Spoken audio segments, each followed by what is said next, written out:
We've come to the last chapter. The last chapter is called The Resistance. Subtitle: Congratulations.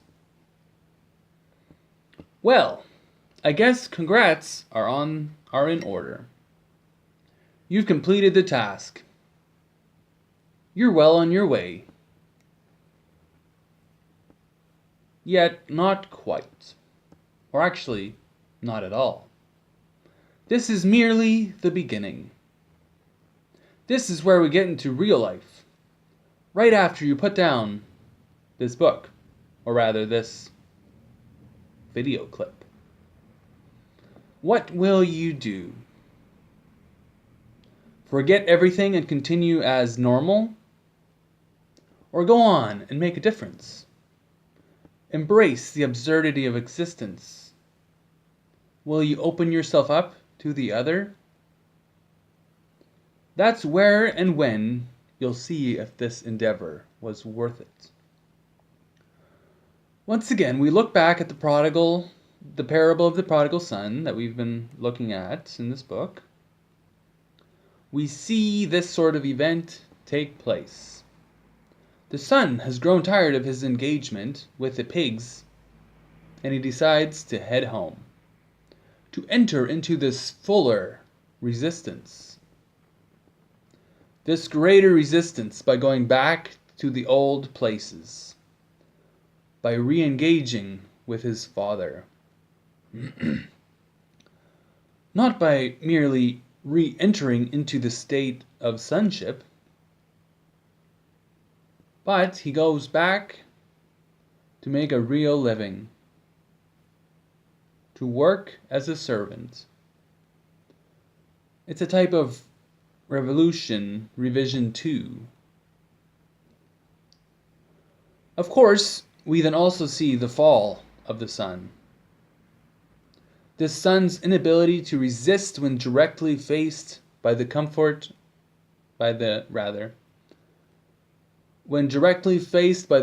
of comfort.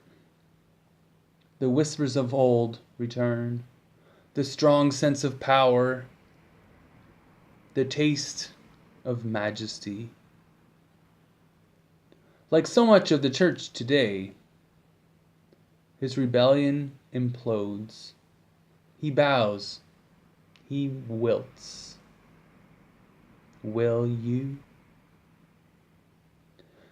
In the book of Ezekiel, the prophet tells of a vision that pertains to this idea, this notion of reworking everything, of deconstruction, if you will. Barry Taylor probes at this notion in his book, Entertainment Theology. Ezekiel is being led by this angel figure, and they come to this river. Together they wade in. Initially the water is low, merely reaching to his ankles.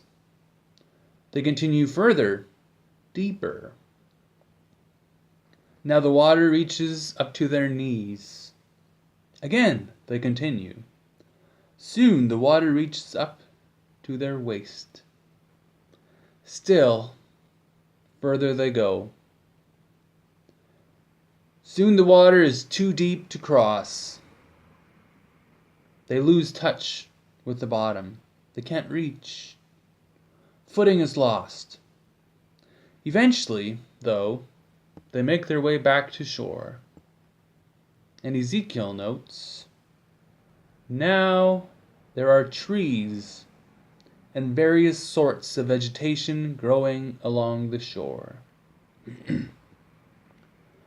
We see that this sort of immersive experience radically shifted Ezekiel's view of reality. Everything's changed. Perhaps that's what we must do, what I've been trying to get at. Perhaps we must lose our footing, wade into the water ourselves, and lose a bit more of our control, or sense thereof,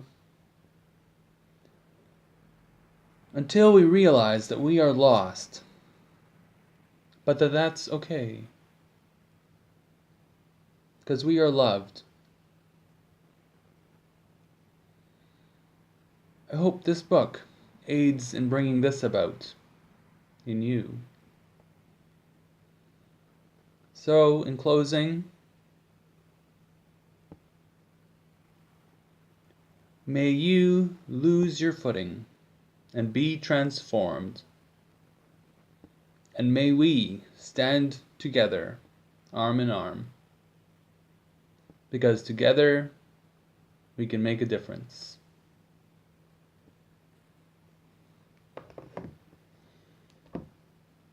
I'd love to hear your thoughts if you've been participating in this series. It's definitely been something I've been working through, and something that's of interest to me. So if you'd like to see more of this, or have comments or suggestions, I'd love to hear from you. All the best!